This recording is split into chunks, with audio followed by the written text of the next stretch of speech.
Well, I'm glad you're all here today.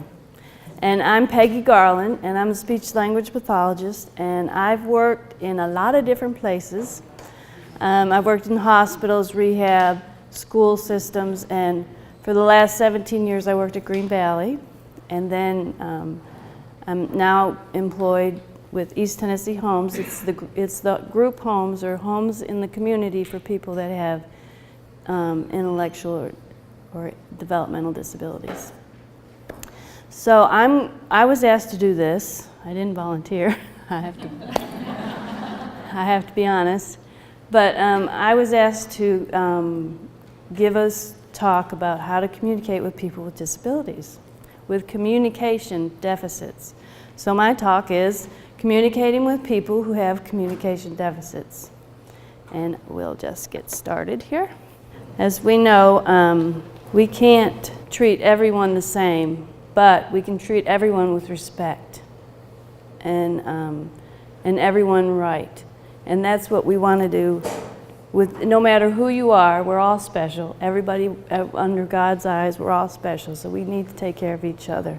So the people that have communication deficits typically are associated with these conditions. This is a really, really very general list because I only have an hour. And I had to fit a lot of information in a little bit of time. So you have intellectual delays. That definition would be an IQ below 70 or below and diagnosed before the age of 18.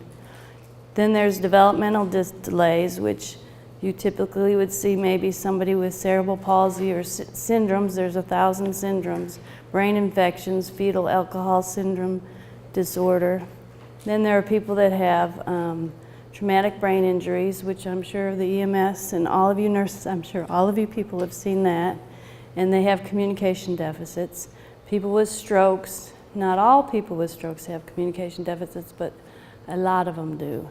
And autism, and then dementia, and one form of dementia would be Alzheimer's. So it's big. Communication deficits is a big, big thing. And so I'm going to need to remind us that just because we have developmental delays doesn't always mean you have intellectual delays. So there are people that have cerebral palsy or that their mind is very keen, and so we have to keep that in mind. Now, on your table there's sheets of paper. I want everybody to take a sheet of paper, please. And you will find 6 squares, 3 on the front and 3 on the back. I'm going to show you 6 videos. I was so gracious to have, I was fortunate to have Matthew here. He came to where I work at East Tennessee Homes, and we selected 6 people, and they were very kind to let us video them for the help of this cause here. And what I want you to do is I'm going to show you the video. You're going to check off what you see. How is this person communicating? Just do the best you can. I'm not going to explain any more than that. Just do the best you can. And here is the first one. Hi. Hello. It's Peggy. Thanks, Dave. Friend of yours. Your name is Bob? No. No. Ronnie. Don't like Bob. You don't No. like Bob? Ronnie? No. I'm going to Don't like- sit right here. Didn't go down to Bob's house no more. Hey, Okay, just check off what you saw. How did that person communicate? Hi. Hello. It's Peggy. And your name is? Marilyn. Marilyn? Today, we're going to make a movie starring Marilyn. Okay? And then we're going to answer some questions, and I'm going to give you a prize. Okay? Okay. How did sheep communicate?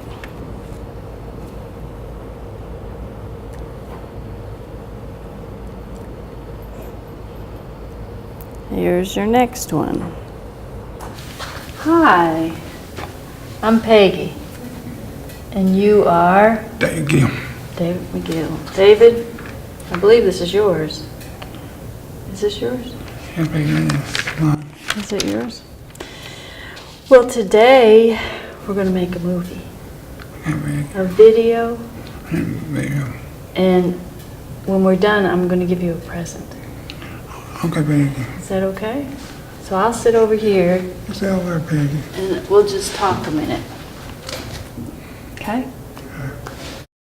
How did he communicate?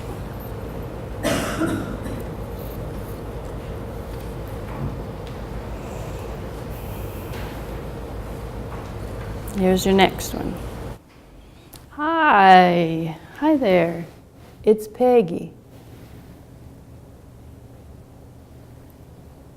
And you are Ricky? Ricky, today we're going to make a movie. And I'm going to sit right here. Can you see those lights?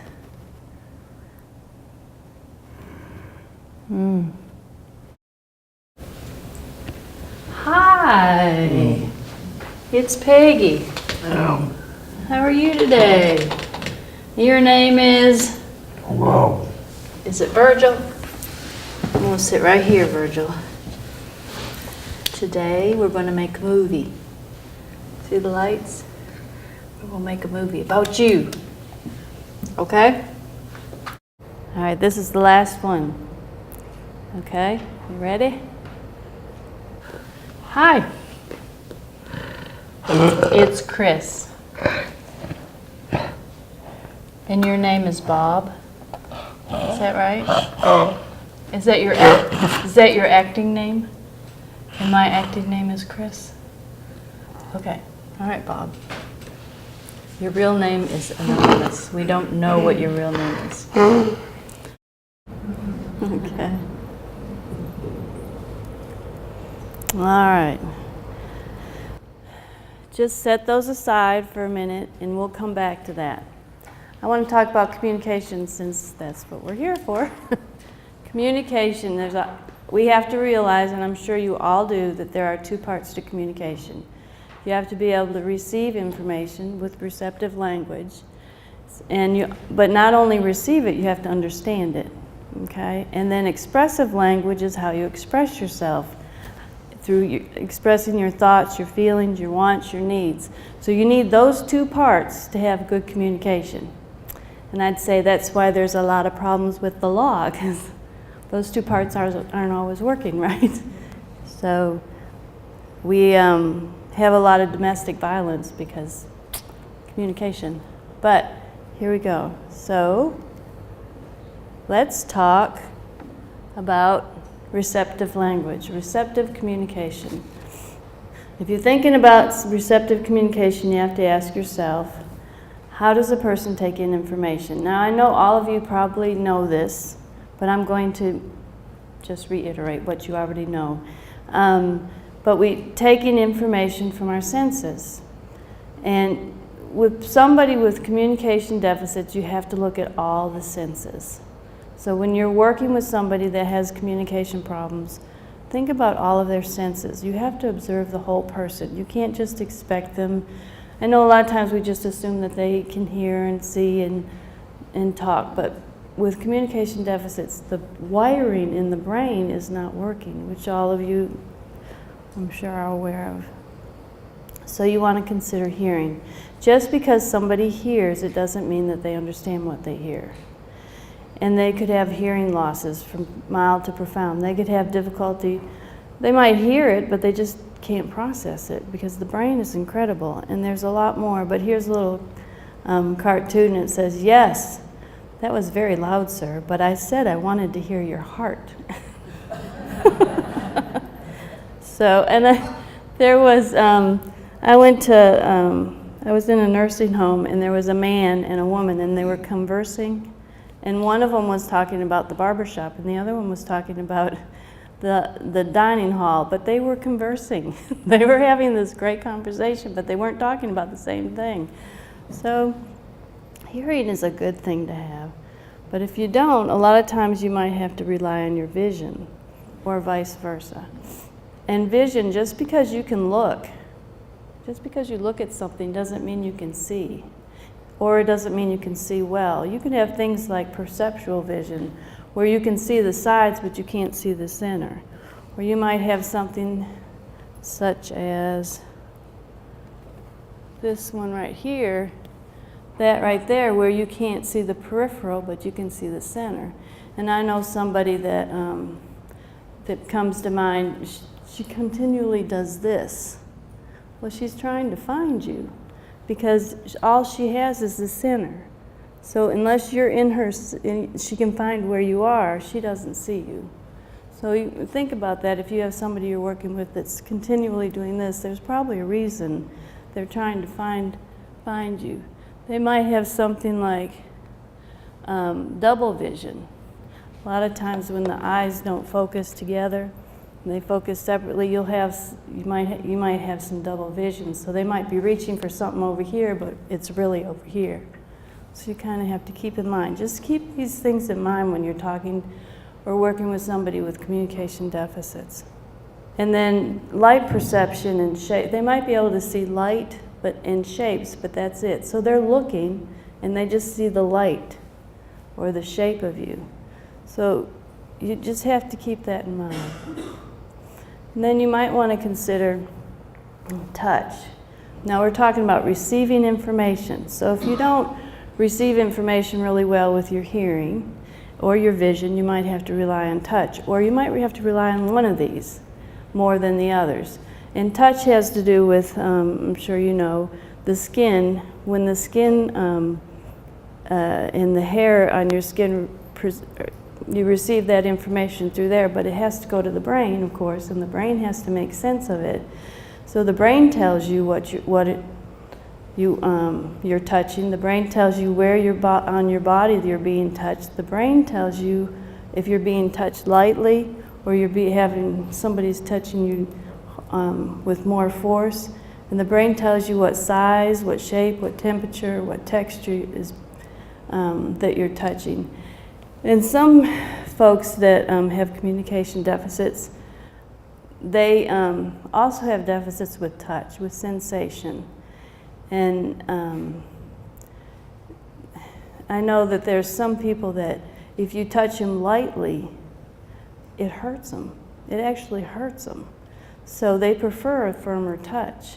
But if you touch them too firmly, then you're going to have, and you leave bruises, you're going to have a lot of trouble. So it's a fine line, but just keep in mind that people might have to perceive the information of what's coming in through touch. And maybe because the brain is wired such, all these things have to work together, but when they don't, you're going to have one part work more than the other. So when you're receiving information and you're working with somebody that has communication deficits, you want to keep in mind, do they appear to understand yes/no questions? Okay, that's a key. Are all their answers yes? Yes, yes, yes. I had a man that had a stroke, and the only thing that was left was yes. That was the only word the man could say. And it was devastating because you'd ask him something and he'd say yes, yes. And you knew that the answer was no because of his facial expressions. He would get so frustrated, but that was the only word he had. So you want to make sure that their yes and no is consistent and appropriate. Do they understand simple speech? Do they understand speech? Can they hear you? Do they need extra time to process information? And I would say 99% of people that have communication deficits need extra time. We're always in a hurry. We want the answer fast. We're always asking them questions, and we repeat the question over and over. Well, they're trying to process that. The wiring isn't working. That information isn't being processed quick enough for us. So we have to, it's really a key. You have to be patient. You have to give them time to process. Keep in mind, do they appear to understand and follow directions? I mean, we tend to take it for granted, and sometimes we'll give people directions and our words will be really fast and there'll be lots of directions. If you were working with somebody that has a communication deficit, your directions need to be one at a time. Give them time. Do they recognize or identify their body parts? Some people don't. And especially a lot of people that have had strokes, they don't, one side, they don't recognize it, but you probably already know that. Are they aware of sensation? I know a fellow that fell, and he fell on his head, and he never whimpered, never cried, never had any kind of expression. He just doesn't have that sensation that he was hurt, which is really dangerous because if you're really hurt and you don't show it, well, you might not get the medical care that you need. So you got to be mindful of people that have these communication deficits, and then they might not have the sensation that they need to use the bathroom, and it's not their fault. The brain isn't working, so you have to be patient with those people. Do they tolerate someone touching them? And I'm going to show you some things later about that. And do they understand humor? A lot of times they don't, and we joke and kid and carry on, and they might think, gosh, they're laughing at me. So you want to be careful with your humor too. Do they make eye contact? Some people don't like to make eye contact. So now we're going to talk about expressive communication. Do people with communication deficits, do they have verbal speech? Do they have words? Are they functional? Now, some of the videos you saw, they had verbal speech. Was it functional? Or was it automatic? Automatic would be, I have words up there, and I just use those words all the time. That's just the only words I have. I know a lady that says, good. Good. That's what she says. She just says, good. So it's fine when it's something, good to eat, that works perfect. But when it's, are you hurt, or whatever you ask her, and she goes, good. That doesn't work too good. So she might be trying to say something else, but those are the words that come out. And that's what you see with a lot of people. I know all right, you guys, you're too serious. This is kind of has to be a little uplifting here. I'm going to tell you a joke. There were two guys, there were two deacons, and they went on visitation. And they went to this house, and they knocked on the door, and they heard, come in, come in. And they're like, well, what do we do? So they walked in, and they heard, come in, come in. And oh my gosh, we came into this house, and it's a parrot. A parrot let us in this house. They kept going, come in, come in. And then about that time, the two Doberman pinschers came running after him, and they pinned him against the wall. And the parrot said, come in, come in. And the man said, can't that parrot say anything else? And about that time, the parrot said, sick 'em, boys, sick 'em. I gotcha. That's what I wanted to hear. So automatic speech can be automatic, and then it can be functional sometimes. But, and then of course you have the unintelligible speech, which is it's really frustrating for the person and for the listener. It might be slurred, not fluent, poor articulation, and sometimes I'm afraid that it could be mistaken for somebody that's been drinking or on drugs, but it's not. It's their communication deficits, and it gets them in trouble. And we've got to make sure we keep this in mind. Are they just having problems because they have some kind of disorder, or are they actually drinking and on drugs? Or maybe both. No, I don't know. Ask yourself, okay, you got somebody in front of you and they have communication deficits, and they're vocal. They have vocal, and they're communicating, but they don't have any verbal speech. They don't have any words, but they have sounds. They're still communicating with you. So what are they communicating? You have to think, even though somebody doesn't have the speech or whatever, they're still communicating. We always are trying to communicate. They might have jargon and jabber. They might just say a vowel sounds like yang, yang, which is really hard to understand. But if you know that person and you know where they've been and what the context, chances are you can understand them a little bit better. But if you don't, if you've never met them before, it's going to be really hard.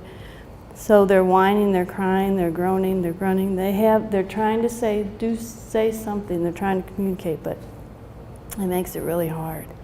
So you have this person with communication deficits, and they're nonverbal, and they make sounds, and they're trying to tell you something.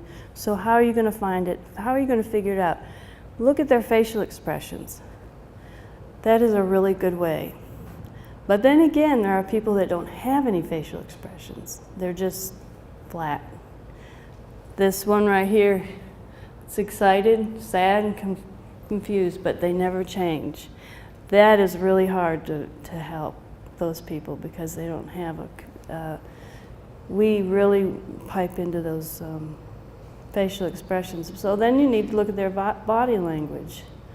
But then again, some of these people, and I know with the intellectual and or developmental disabilities, I know a lot of them will do this, or they'll, sometimes they do this, and sometimes this means they have to go to the bathroom, sometimes it means I want to go somewhere. I mean, they're using their body because that's what they have to tell you something. So you want to look at the whole person. And if you can see a consistent movement with a consistent action, then you can, that helps. And gestures. I know one guy, he did this all the time. You know who I'm talking about? He did this all the time. And everybody was like, do you have a headache? He got a lot of Tylenol. You know, what's wrong? You got a headache? What it was is he was trying to tell the women that he wanted to kiss. And he wanted it right here. So the poor guy ended up with Tylenol when he didn't need. Well, maybe the nurses gave him a kiss, I don't know. But he wanted a kiss. Another fella, he would do this a lot. And it meant that he wanted to go to Kingsport. He wanted to go home. So sometimes they have their own gestures. Just have to keep in mind, watch the whole body. A lot of times people with communication deficits, especially the IDD, the intellectual and developmental disabilities, people that have that, they will use their eyes. Well, a lot of people use their eyes. If they can't control their body, and they have a lot of reflexive movements like this that don't really mean anything, it's just a reaction, they use their eyes. And they can tell you a lot with their eyes. They might do this. They might do this, and this, and this, and this. I'm telling Matthew to get out of here. No, not really. But they might use their eyes to tell you something, so watch their eyes. And then some of the people they'll have sign language, so you want to make sure you watch for that. In our homes, we're going to have an emergency bag, and we're going to put things in there that for each individual, and they might have pictures in there. If they have pictures in there, it might be what they use to communicate. So just be mindful of that. Some people can use writing and text. There was a fellow that he was a wrestler, and he had a stroke, and this speech pathologist was trying to figure out how in the world are we going to get this guy to be able to communicate. He picked up his phone and he started texting with it. And it worked beautifully. So texting, I mean, you got to use what you can. Drawing, some people have communication devices, which I'm going to show you later. Now, I think we got to always keep in mind, if we see some types of behaviors that aren't good, like self-injurious behaviors, combative behaviors, confusion, frustration, anger, uncooperative, they have trust issues. Ask yourself, is it because they don't understand? It's not anything against us personally, whoever's treating them, it's not against you. Maybe they just don't understand, or maybe they just can't make themselves understood because they have receptive and expressive, or one or the other. deficits. So a lot of things, I mean, communication is everything, I think. I guess that's why I'm a speech pathologist. But I think it's really important. So what I'm going to do is, I thought, well, how can I make this talk something that would help you guys to be able to better communicate with people with communication deficits? So on your table there are cards, and on those cards it says the special. So I thought, after working with the people, what can I send home with you all? So this is what I've come up with. It's the special. Da-da-da-da. And what's the definition of special, Dr. Schuler? Different from what is usual. So I'm giving you the special. It's a little bit different than the usual. When I went up to each table and I introduced myself, I didn't have to do all those things. So this is a little bit different from the usual, but it's for people that have problems. Their brain is not wired like, well, they have their unique way, and they have trouble getting all the information in, or maybe even getting the information out. So this is what I want you to remember. So here's my special for today. The S stands for slowly approach with your arm extended. And I've found that people with dementia or people with visual problems, I mean, you can't assume that they don't, and you can't assume that they do have all these skills. So if you put your hand up by your face, okay, then they're going to have to tune into who you are, and you're giving them a chance. And then you slowly extend your arm. You're giving enough room between them and you that it's safe. And if you hold your hand out, and if they take your hand, then you know they don't really care to be touched, which is a key, because a lot of these people do care. They don't want to be touched. And then again, they might not be able to because they physically aren't able to take your hand.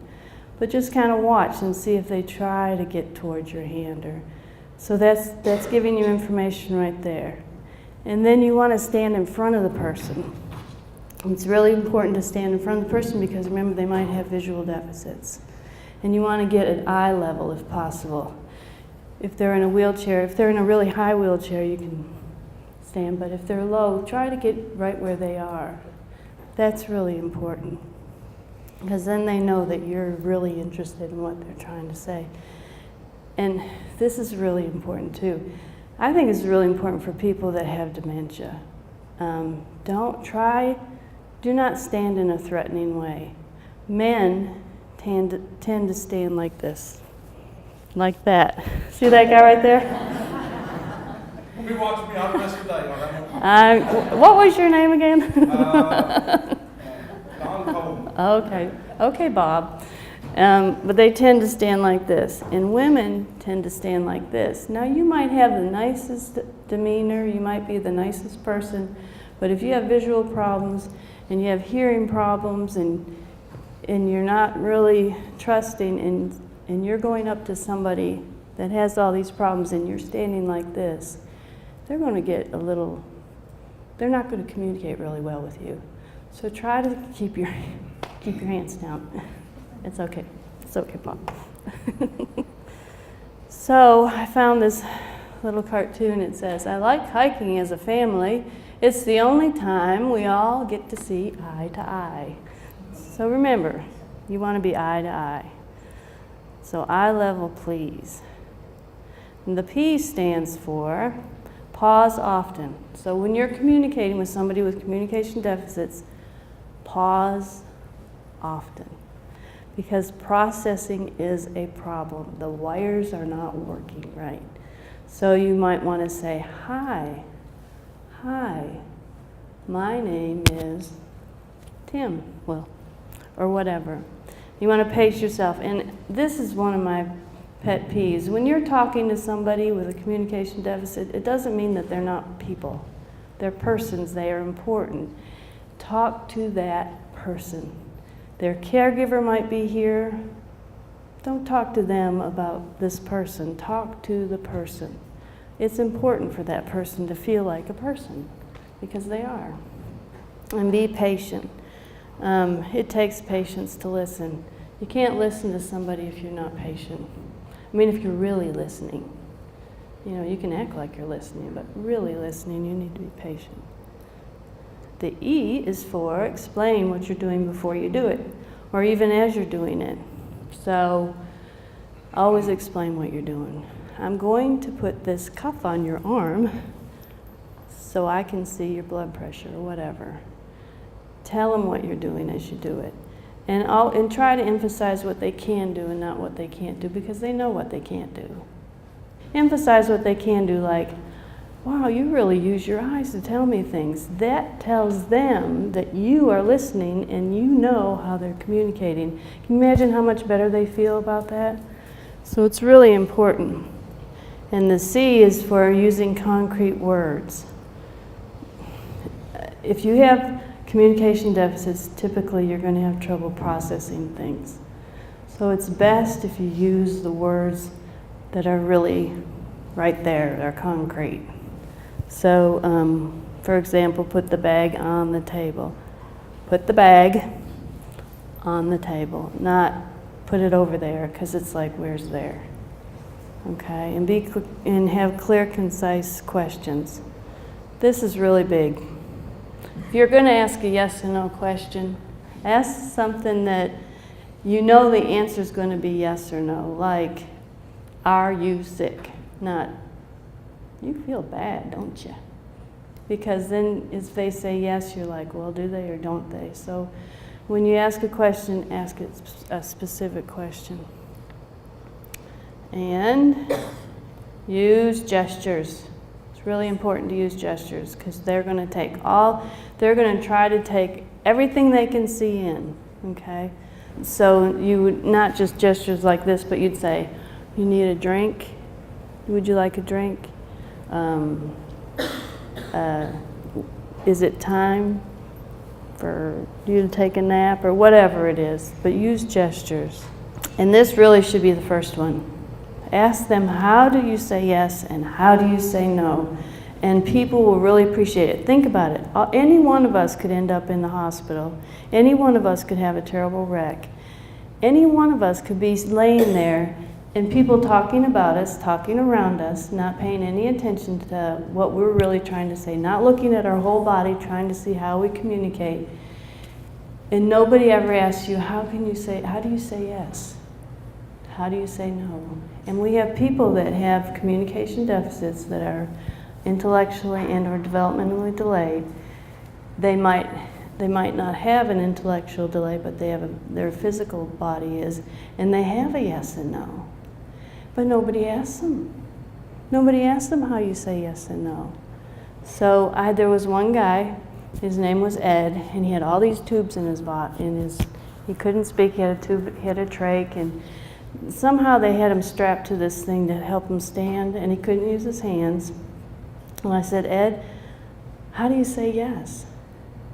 And he just kind of looked at me, and I said, well, look up for yes. And so he looked up for yes. I said, how do you say no? And he kind of looked at me. I said, well, look down for no. And he did. And I said, well, now we can have a conversation. And I started talking to him, and we had a conversation.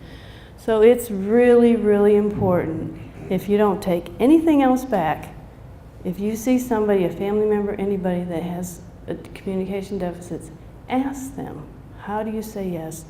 How do you say no? Because they will be so grateful that you did that.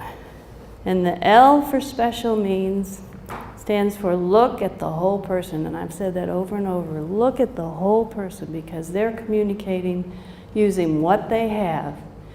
And listen and limit distractions, because these distractions, think about it, if your brain has been damaged and the sensory part of your brain is, you're going to automatically, if you hear a sound, you're going to automatically go that way.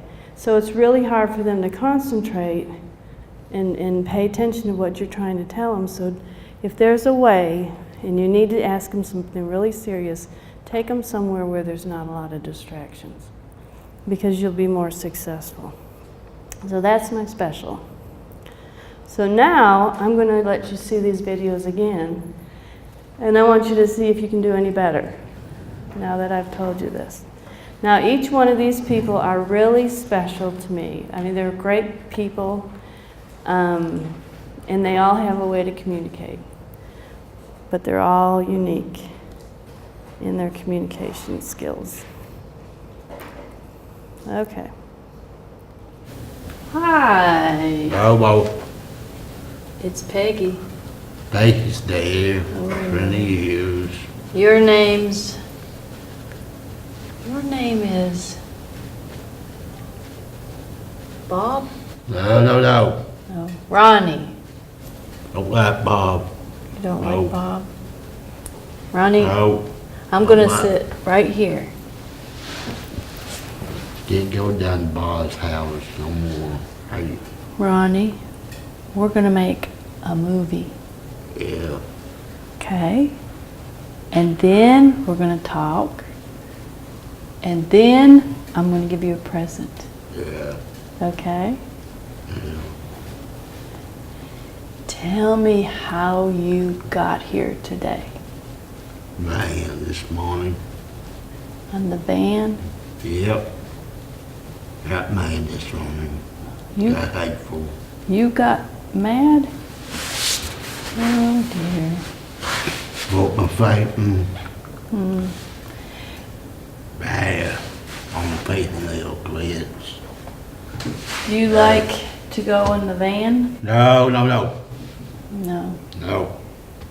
Well, Don't like going to the band this morning. you look really nice. Bad this morning, hate my mama. Hey, Ronnie, do you want a present? Yeah. Okay. Bad. You can have $1, Other or you can have a car. cars now. Which one do you want? Car. You want the $1? Car. You want both? Yeah. Yeah. Okay, you can have both. Yeah. Okay. So, how did he do? Well, how did he communicate? Verbally, gestures, Eye contact, Uh-huh. yes and no response. yes and no responses. Did he have any automatic speech? Yes. Yes. He's kind of a no guy. No. But did he have functional speech? Yes. Yes. So you gotta just, that's good, that's right. Anything else? He's sweet, he is really sweet. So did you notice when I held up my hand, did he take it? No. He doesn't like to be touched. So I knew that. So I did for each one of these videos, I did the special. So kind of watch, I did this, I stood in front of him, I explained what I was gonna do, and we did have a conversation, and it was pretty successful. Okay, so here's the next one. Hi. Hello. It's Peggy. And your name is Marilyn. Marilyn, today we're gonna make a movie starring Marilyn. Okay? And then we're gonna answer some questions, and I'm going to give you a prize. Okay? First of all, I need to see how you say yes. Show me yes. So you smile, and that is your yes. Good. Now, how do you say no? Show me no. Do you like to spend your own money? Do you like to spend your money?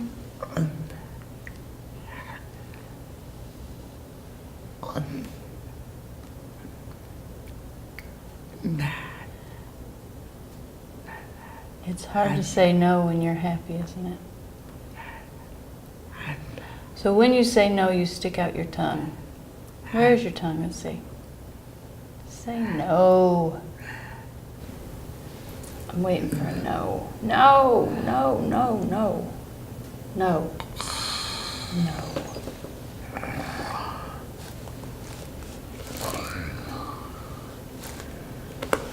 Do you like this camera pointing at you? No. So you stick out your tongue when you say no.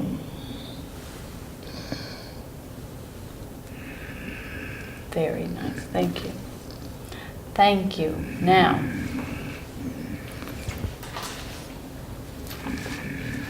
do you want this dollar or these earrings? A dollar? No. You want the dollar? No. Would you like these beautiful earrings? So we can go out somewhere? We'll go to the movies? You can wear them to the movies. Would you like these to wear them to the movies?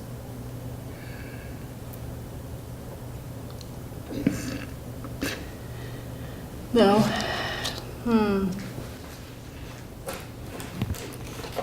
Would you like your own horse? No. Would you like a dollar?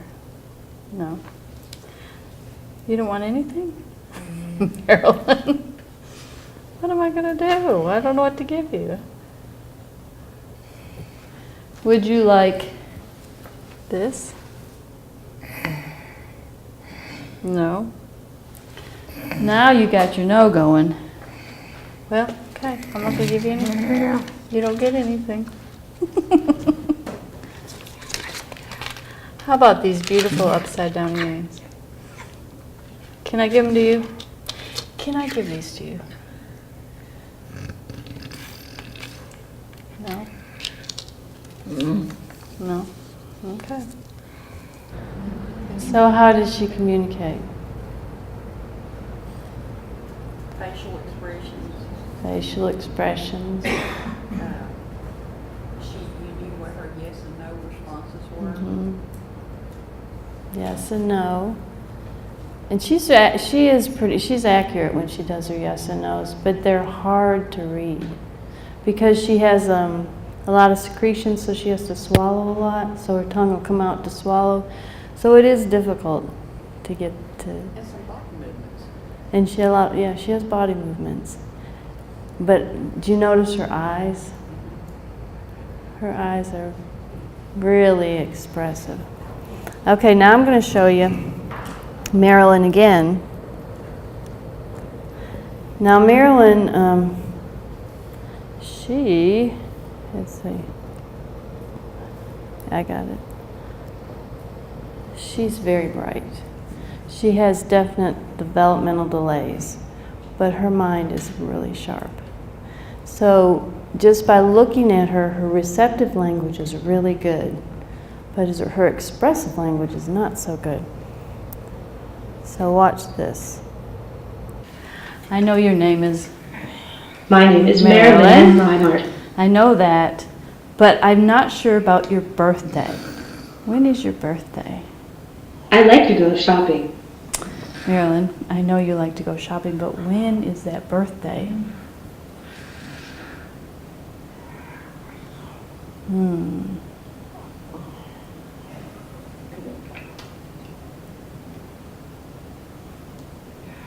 Did you forget that you're having a birthday soon? My birthday is June 16th. Oh, it's June 16th.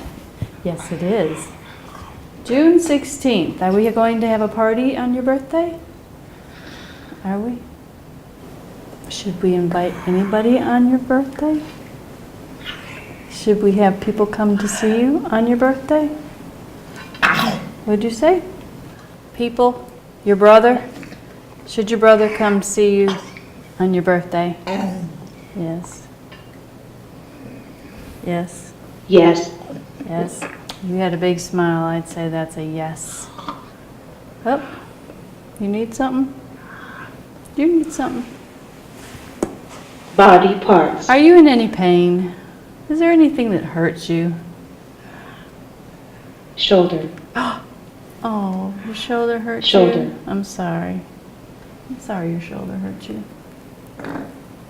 Anything else? Your shoulder. Does it really hurt you? Really? Does it really, really hurt you? Yes. I'm sorry. Her shoulder hurts her. Well, we will have to do something about that. Thank you for telling us. So people are really bright, and they will communicate with whatever they have available. She does really well with this. She's learned, well, I take it back, she's still learning how to use this. She's taken her 3 years to really get her eyes to be able to do it. Because Marilyn's eyes, one of them goes this way and one focuses. And then the other eye, midway, this eye will come in and that eye will go out. So for her to learn this was really amazing, and she's done really, really well. But her yes and no is a lot better on the device than it is just facial expressions most of the time. But what I'm trying to get across is, though, that just because you have a communication deficit doesn't mean that you don't know things. And just because you have developmental delays doesn't mean that you have to have intellectual delays. So we got to keep that in mind. There's a lot of things to keep in mind here.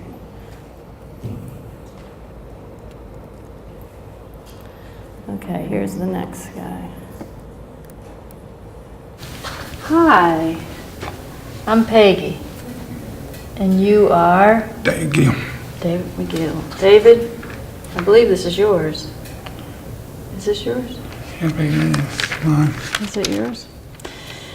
Well, today we're going to make a movie, Yeah, Peggy. a video, Yeah, video. and when we're done, I'm going to give you a present. Okay, Peggy. Is that okay? So I'll sit over here, It's over, Peggy. and we'll just talk a minute. Okay? What did you do today, David?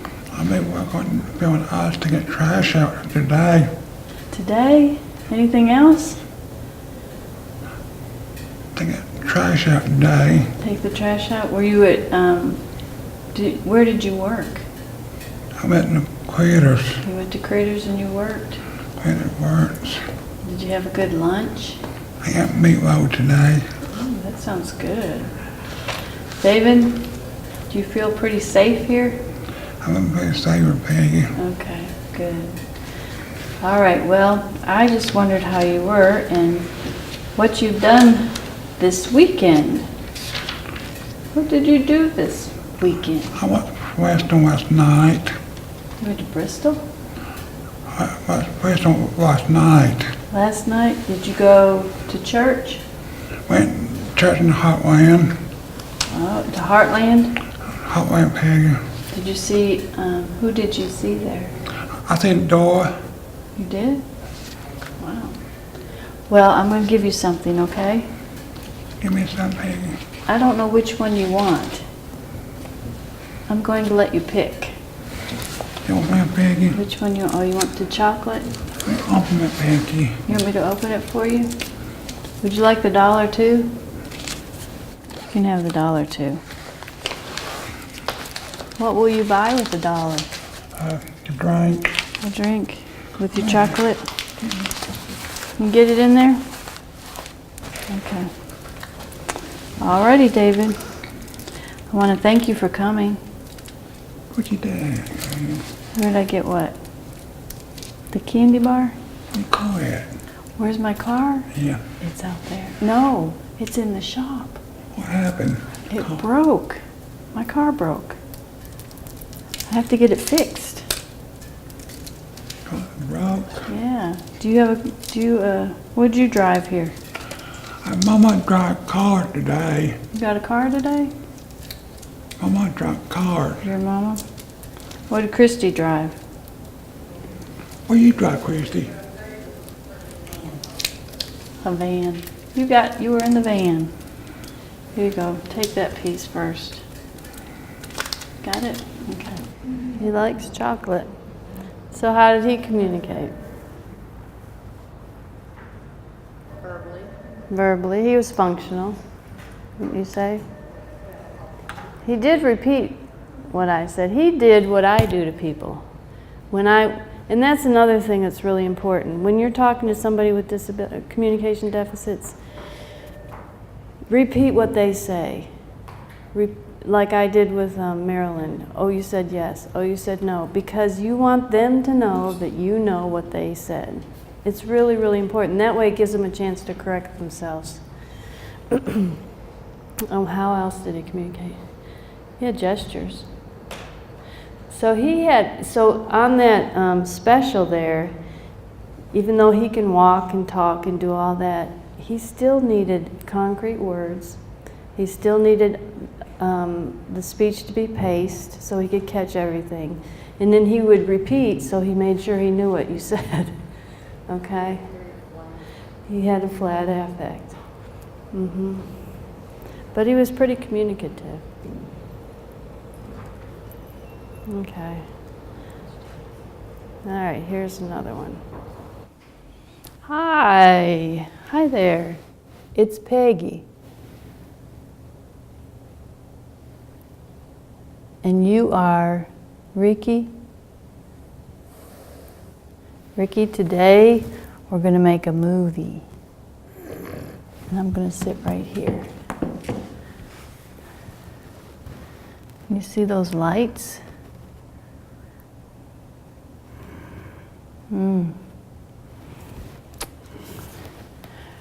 I happen to know this fellow, and I know that he does not process what he hears, and I know that he doesn't see very well. And in the East Tennessee homes, we have a backpack that's full of emergency things in case they ever are in an emergency or ever have to go to a shelter.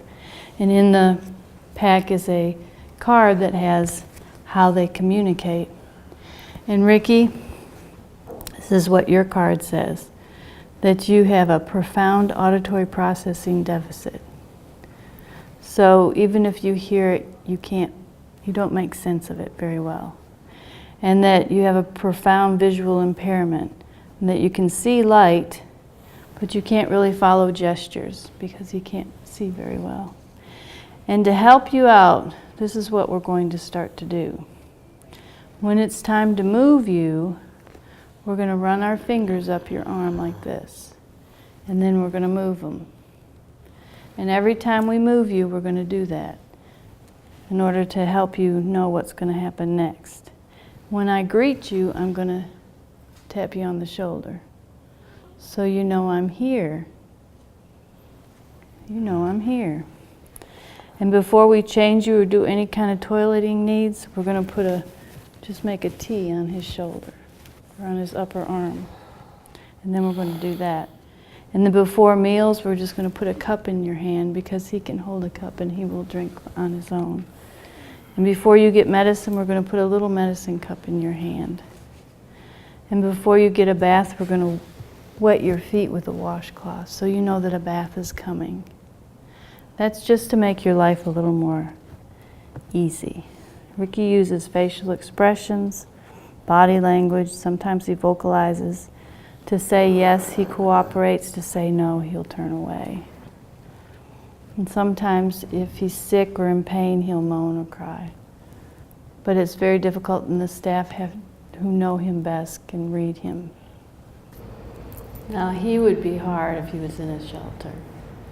He doesn't like to be touched. So, well, I won't say that. I won't say that. He likes to be left alone. I guess it's because he can't see and he can't hear, and so he really doesn't know. That would be really hard.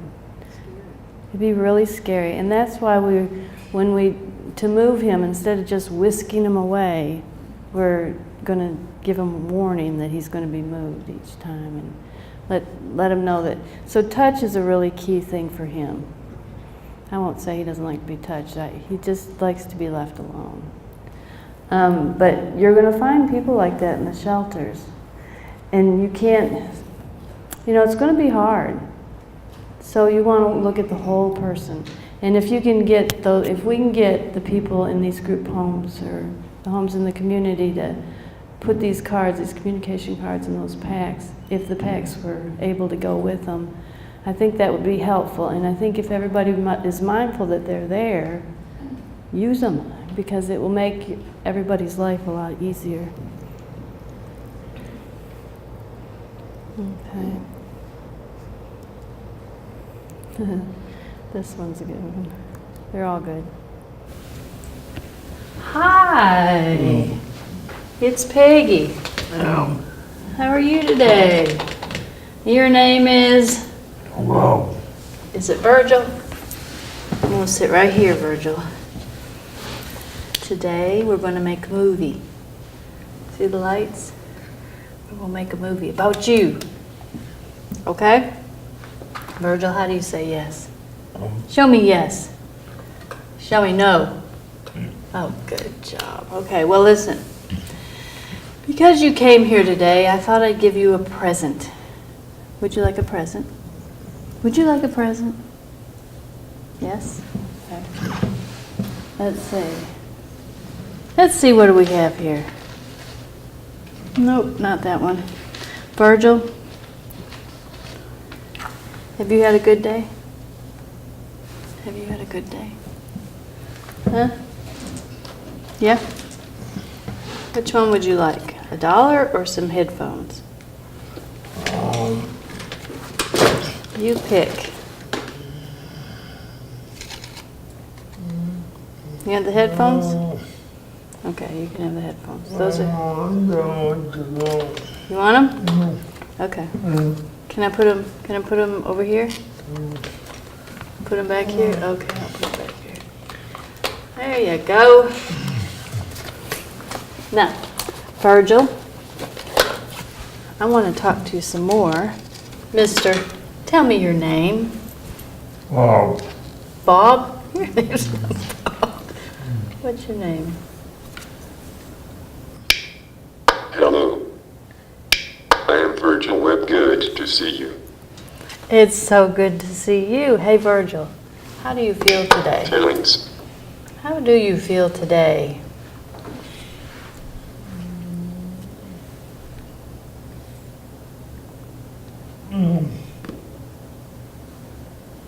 I am so good. Are you good? I am too. I am. Goodness, Good as good too. as I am good. Main page. Quit, oh ma'am, I need that cloth again. Oh, I'm sorry. Here you go. Here's your cloth. There you go. Got it? Okay. Let me ask you something. Main page. Let me ask you something. Here are some activities I like to do. More. Oh. What do you like to do? No, you don't do that one? Oh. Who is that guy? Is it time for Bob Smallwood? Bob Smallwood. You love Bob Smallwood, don't you? Let me ask you something. Go back. I'm going to ask you Main something. page. Let's see here. I have some places listed here. Let me show you. Where's your favorite room in the house? Where do you really like to go? I bet I know. Where do you spend a lot of time? Hmm? Where did you get this suntan? My living room is very comfortable. It is very comfortable. And there's your chair. But you know what? I think you like, There is nothing like being outside. I think you like your patio. Yes? Do you like your patio? Yes. Okay.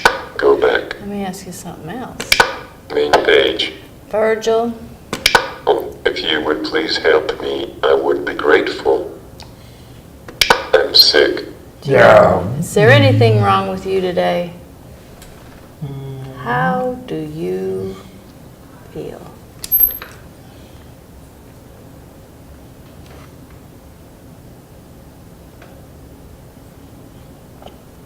I have a stomach ache.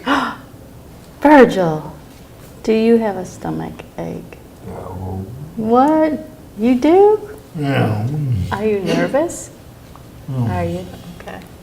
Well, I hope it feels better. Let me think. Which one do I want to do? Watch this. I don't know, which one do you want to do?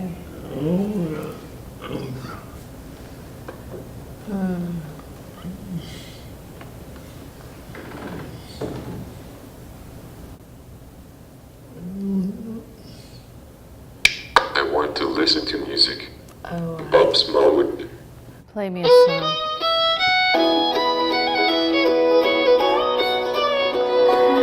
Thank you, Virgil, for coming. You are such a good man. Came home from the field. And this, so he had a lot of ways he communicated.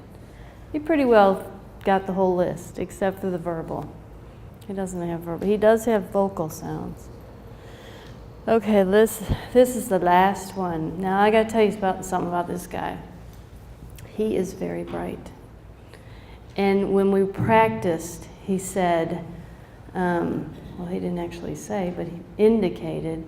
I said, Brian, I need you to, these are your lines, yes and no. And he said, okay. And he has a way to say yes and no. And I said, and you've got to pretend like you don't know me. And he's like, okay. So I walk in and I did the special. I put my arm out and I said, hi, I'm Peggy. And he went, no. He puts his hands down like that, no. And I said, I'm not Peggy. And he said, no. I said, well, and so I had to come up with a name. So my name is Chris. And then I come in and I said, well, I got to start over again. Poor Matthew, I had to start over. No, this is the day we practiced. We practiced for a day. And I came in and I said, hi, my name's Christine. And he went, no. And I meant, so I had to start over again. I said, hi, my name's Chris.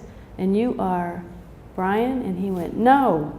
And so I said, you're not Brian? He went, no. And I said, well, who are you? And I said, are you Bob? And he said, yes. So this is Chris and Bob, and we are acting. And he wouldn't give me a straight answer, but he was playing with me. He's really a smart guy.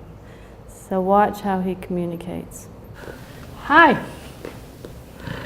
It's Chris. And your name is Bob? Is that right? Is that your acting name? And my acting name is Chris? Okay. All right, Bob. Your real name is anonymous. We don't know what your real name is. Now, Bob, today we're going to make a movie starring you, Bob.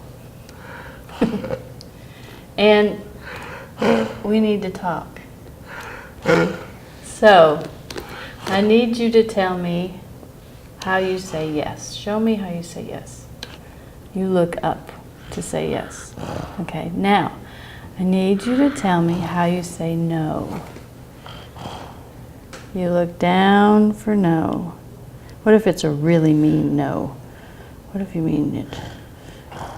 Okay, that's good. That's perfect. So that's no. So now we're going to have a little conversation. I heard that you like to do exciting things. Yes. What's the most exciting thing you've done? Is it the hot air balloon? No. You did ride in a hot air balloon. Did you? Did you ride in a hot air balloon? Yes. By yourself? You were all by yourself? Brian, were you really all by yourself? Or were there people with you? Yes, there were people with you. I hope so. You'd still be up there if you were by yourself. Brian, what about the helicopter ride? Did you go on a helicopter ride? Yes. Okay. Well, I heard you were in a wedding. Yes, you were in a wedding. Was it your brother's wedding? Was it your brother's? Yes. It was your brother's wedding? Your brother-in-law? Do you have a new brother? No. It was your brother's wedding. No. Was it your sister's wedding? Yes. And what did you do in this wedding? Were you the best man? Yes, you were. Oh my gosh. When they said, does anybody object, did you say anything? Brian, did you really? Brian, you better not have. Well, did they get married? Yes. Despite you, they got married. I'm glad. Well, Brian, I thought I would give you something for coming here today. Would you like something? Yes. I was going to give you some money. Yes. I heard you're going on a trip. Are you going to the beach? No? Did you decide? No beach? No. Are you going to go on a trip? Yes. Are you going parasailing? Yes. You are? You know how dangerous that is? No. You don't know how dangerous it is? It's very dangerous. Well, here's some money for your trip. That's all I have. $3. Would you like it? Okay, there's your money. Thank you very much. You did excellent. So, just remember, we can't treat everyone the same, but we can treat everyone right and with respect. So thank you for coming. I hope you gleaned some information.